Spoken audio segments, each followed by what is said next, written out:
Everybody, this is Darren. The date is September, if you can believe that shit, September 10th, 2024 at 8:50 p.m. I haven't made much money today. I made 20 bucks on Facebook Marketplace sale. I sold 3 storage bins to a housewife. And I went to the gym. I worked on my neck slabs, which is basically, I guess, these things here. I call them neck slabs. And that beautiful girl is at the gym today again. The girl with the, I swear to God, man, her upper body is naked, completely naked, and she wears tights, so it's just like a little sports bra. She's almost flat chested, but she's fucking beautiful. Her hair goes all the way down to her bum, and she's about 25, and she's just really rock hard shape. But she's essentially not wearing a shirt. It's just this little band of. And also too, she warms up with her sweats on, and then when she's ready to work out, she takes it off her sweats to expose essentially her upper torso, minus her little flat chest and the little band behind her, and she's got those tights on, nice as I've ever seen. She was there again today. She's here at like 2 p.m. She's there at 8 p.m. She always catches me looking at her. But hey, tough shit. Don't wear that shit, basically. And I always work out, like, say if she's working out over here, I'll always work out here and I'll face her as I'm working out, and I'll look beside her, not to her, but I can still, you know what I mean? So like she's working out this way, looking in my direction, so I'll position myself here 30 feet away and work out basically in the center of the gym. Not even toward, I never look at myself in the mirror ever. I can't stand that. A lot of these fucking douchebags film themselves and stuff. It's just pathetic, man. Anyways, you look like such a douchebag. But I always make sure my gaze is towards her. I don't know. She catches me with her all the time, but as I say, tough shit. I'm working on the Rio. I'm trying to fast track at the final. Very, very painstaking. I'm happy. You know, like I always say, today's the day I'm going to finish it, but it's so fucking painstaking that it takes forever just to do a goddamn line. And I really want to finish it because, oh yeah, my original point was a little landmark here. I came home from attempting to do deliveries to watch the debate, the Harrison Trump debate, because I think Kamala Harris is a fucking dummy, you know.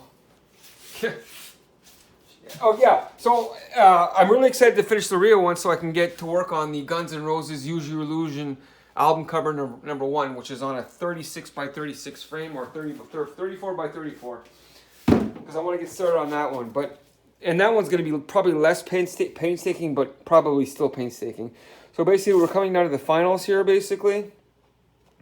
Interesting side note, I've been buying skateboards from Facebook Marketplace, and I had 3 childhood skateboards that were particularly special to me because the first skateboard, I'm going to do this piece right here around the ear for the video. The first skateboard that I got was basically Back to the Future. I saw that movie around the start of 86, right? So then I got it in my head, I want to start skateboarding. So somebody in the neighborhood gave me one of those little yellow banana boards, the plastic banana boards from the 70s. But then my neighbor Corey Hofford across the street got this Dominion Skateboard Canada DSC Firefly. And when I saw that, I was like, oh my God, a real skateboard, just like from Back to the Future. And I saw Tony Hawk in the magazines I would buy at the newsstand, and it was photography from the Animal Chin video. So, oh my God, a real fucking skateboard. So I took his skateboard. He was a couple years younger than me. I was 12, he must have been 10. I took his skateboard and got a shelving system from my parents' house somewhere, outlined the shelving system, took my dad's jigsaw and cut the same shape as a big board, took the wheels from the banana board and screwed them on with screws. And then I took some shingles from, I guess, the shed somewhere in my house that were left over from the construction of the house in 1978. And I screwed shingles on top of the board. So you're talking a shelving system, which is particle board, probably three quarters of an inch thick, and banana board wheels. So they're not, but it was a step up. I had a big board now.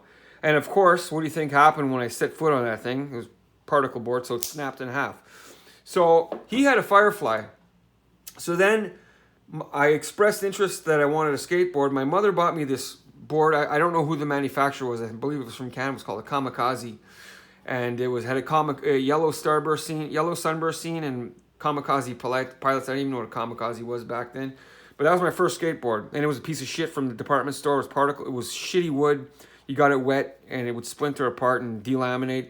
So then that lasted for whatever period of time, because my birthday's in June. So fast forward to Christmas, 86 leading into 7. There's a picture of me opening up a Christmas present, which was a skateboard, and it was called a DSC Bigfoot, Dominion Skateboard Company DSC Bigfoot. And I'll try to find that photo for reference, but in the future. But you can see the smile on my face. So I was happier than pig and shit. I got another second skateboard. The third one I got was a Veriflex Matrix. Okay, so and that one got run over by a beer truck probably in the summer.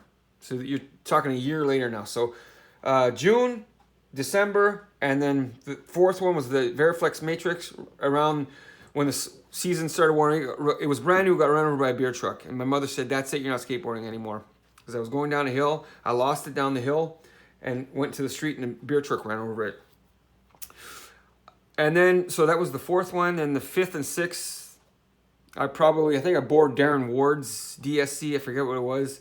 And then I got some sort of blank situation where I painted it white, put stickers on it, because we'd start ordering from the British Columbia, Calgary, Alberta skateboard shops. Cash on delivery, mail order. It took 2 weeks.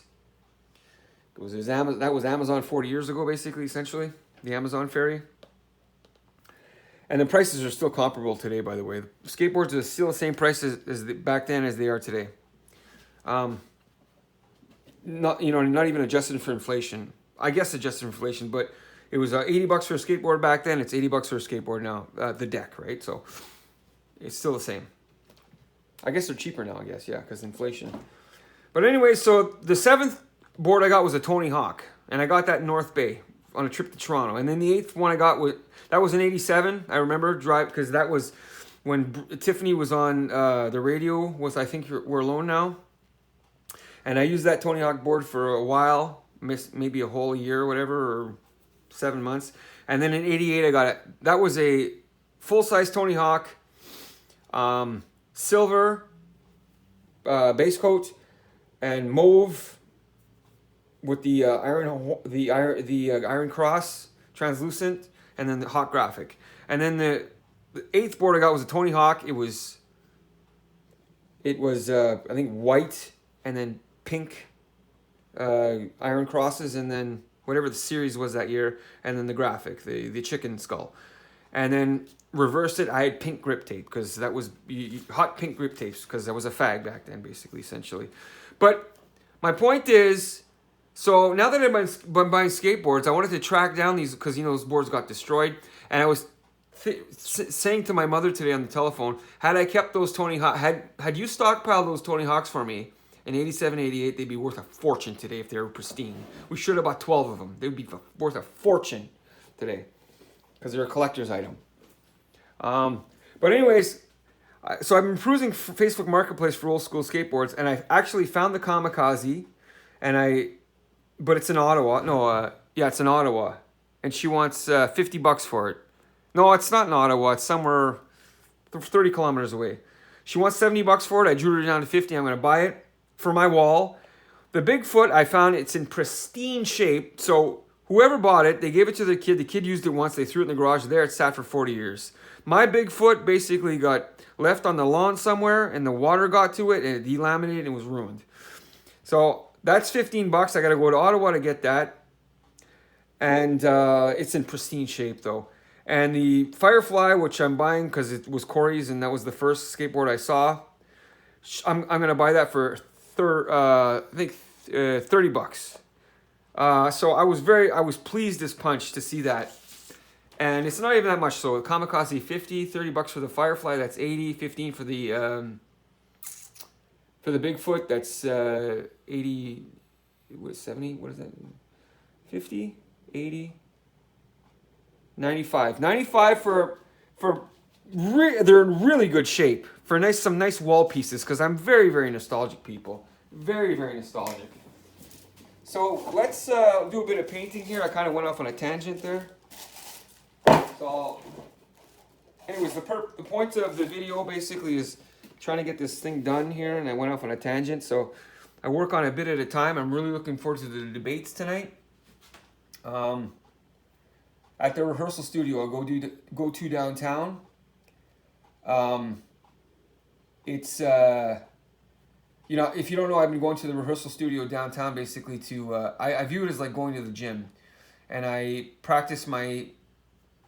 Well, I'm revisiting my singing through a PA system just for the point is basically is because I never learned how to use the PA system properly, and it was really it hindered my development as a singer, because that's what you do, you sing through a PA, and if you don't use a PA, you're not going to sound good, and it's not going to be fun. And I never got to ever get good at it, so who knows where I might have gone had I developed that skill, because, you know, it's going to make or break your vocals live. So for personal satisfaction, and also to live singing, when you project singing, you do sweat, and I sweat, and it's like a workout. So I view it as going to the gym now, basically, essentially. I love it, and it cost me about $23 a time because I rent for 2 hours. But the point is, and it's really nice, and I get along with everybody there, as I do get along with everybody just in general, because it's my personality and my temperament and my tone. I set the tone when I walk into the room, let them know I'm pleasant, and 90% of the people, it's pleasant. 10% have a chip on their shoulder.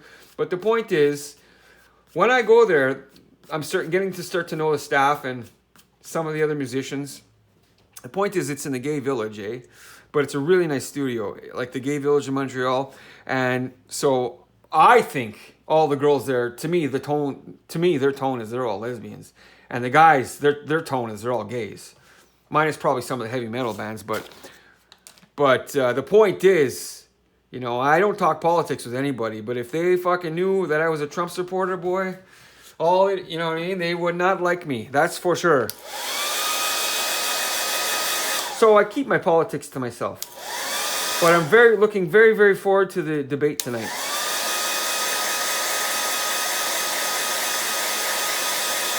Because I think Kamala Harris is a fucking dingbat. I think Kamala Harris is such a fucking dingbat, and people, I don't know if you people have amnesia, but Joe Biden, not too long ago, maybe a month or two ago, I'm not getting out of the race no matter what. Donald Trump, 10 days later, Donald Trump takes the bullet to the ear, or whatever, a week later, Joe Biden on Twitter, I'm sick, the next day, I'm dropping out of the race. And before that,